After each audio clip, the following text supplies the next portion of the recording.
On the road often referred to as the highway to hell, John Maclean faced the second hardest challenge of his life. He was attempting to become the first wheelchair athlete to complete the Hawaiian Ironman. Here's a huge goal that I've got in front of me, and if I can complete that, then that's my way of coping.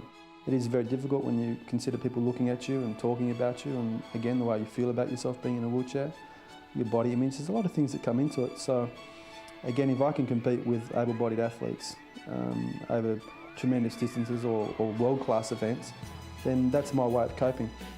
It was 1995, and after finishing the 180-kilometre cycle leg on his hand cycle, John still had the marathon to complete in his racing wheelchair, a device not made for hills.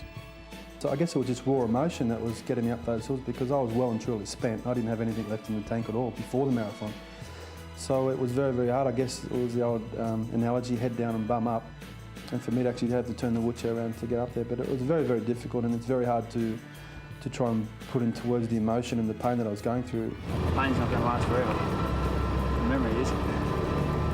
Hey, get that on tape, brothers. John finally crossed the line. It was a first, but the feat wasn't officially recognised because he'd missed the cut-off time on the cycle leg by 40 minutes. Last year, John returned for the third time, still seeking that official Ironman finisher medal. Our first physically challenged athlete. Let it go, Big John! It was great to finally finish, and now I do consider myself as an able-bodied athlete, because if I can complete that course, which I did, and beat quite a few able-bodied elite athletes at the World Championships over that course, I'm very happy now to close the book and say that I'm an Ironman. It gives you goosebumps. 1995, our special guest here, John Maclean, becoming the first wheelchair athlete to complete the gruelling Hawaiian Ironman, and that's not all he's done in a remarkable career. But John, you were a pretty handy rugby league player back in the day. Yeah, Dad took us to watch the Penrith Panthers. I grew up in Tregear, a suburb of Mount Druitt, so the big guys are playing footy for Penrith, and we would go and watch the boys play, and that's where the dream started. I thought, imagine one day being good enough to run on the paddock and play first grade. I played 23s in reserve grade, wasn't good enough for first, but it's great to chase that dream, and things changed after that. Your accident happened in 1988, so you were 22 years of age, a very sporty fella. You talked in the package about how you didn't really identify with being in a wheelchair and you found that tough. How did you get through some pretty tough times? Yeah, Kate, it was dark for a long time, and I think it's important to talk about the darkness, because it's not always about medals and finishing lines. It was difficult because when I woke up coming out of the coma, my life was not going to be the same. I was not going to play football, I was not going to run, I was not going to do much. I just wanted to live, so I fought to survive. When I got out of the coma eventually in North Shore Hospital here, the other guy on the other side of the room couldn't move at all. He had broken his neck. So that relevance point around I'm alive, I'm grateful, I can still move some parts of my body, that's very fortunate. And then you gradually start to go, I've got to get outside and I've got to start to play again. And Dad said, son, I'll give you my legs if you could, like a father would to a son. And, my best mate coming to visit me in hospital once a week for 4 months, there's solid friendship.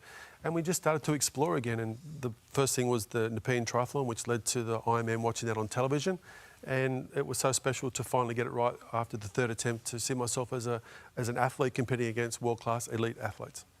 Well, you mentioned the Ironman. We watched it. Everyone here, it was spine-tingling watching it. How do you have this stupidly crazy idea that you can compete in the Hawaiian Ironman? How do you go about then making that a part of your life? Thanks for that reference, Morgs. There's always a nice connection, so let me share that with you. I wanted to do the triathlon that I was training for. That was my mountain to climb at the time, and my best mate encouraged me to do that, so we did. And then I'm watching Wilder Sports, and I watched the Ironman in 1994. I see Greg Welsh win it for the first time, first non-American, massive fan of Welshie. And there was a wheelchair athlete who was also participating, and he did not finish. I saw opportunity. I thought maybe that could be me. I'm not going to play first grade football, but maybe I could be the first wheelchair athlete on the planet to do the toughest endurance event, one-day event, and that's how that started. You've conquered the Hawaiian Ironman, also a dual Paralympian, picking up a silver medal in Beijing. When you were in that hospital bed, did you ever think you'd achieve all the things you've done?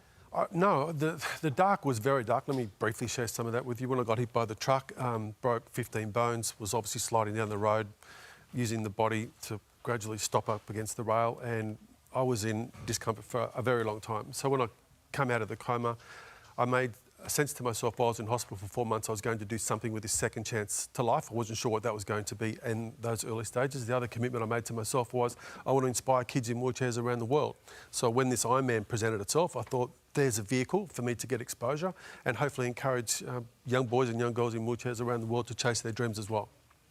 In 2013, you learned how to walk again. It's remarkable. You talk about inspiring the younger generation in the wheelchair, but talk us through that journey, because what an incredible path for you. Yes, it is difficult to put words around that, but I was just lucky that, again, sport was the vehicle. Pete Jacobs, who won the Ironman in 2012, is a dear friend and an ambassador for the foundation. He said he's going to go and see this guy named Ken Ware. He's got a different therapy, and he said, I'll let you know how I go. So he went up there limping, came back sprinting, 3 days. He said, you have to go and see the guy. So I went up there and we just explored. He said, what is your dream? And I said, I want to walk on the beach with my wife. You asked me the question, that's the response. So we went through this tremor therapy. It's very different than anything that I had experienced previously. There was not MRI technology back in 1988 in terms of what is happening within the spinal cord. And he said, I think there's more in you. So we started to explore that. We started to do weights on my legs, minimal to start with, and gradually start to build up. And then there was this belief that maybe it's possible to do that. And eventually my wife and I did have that. I fell over many times leading up to that, but then we managed to do that. And that then started to create another dream. And I thought, I wonder if it's possible to go back and finish what I started. What would that look like?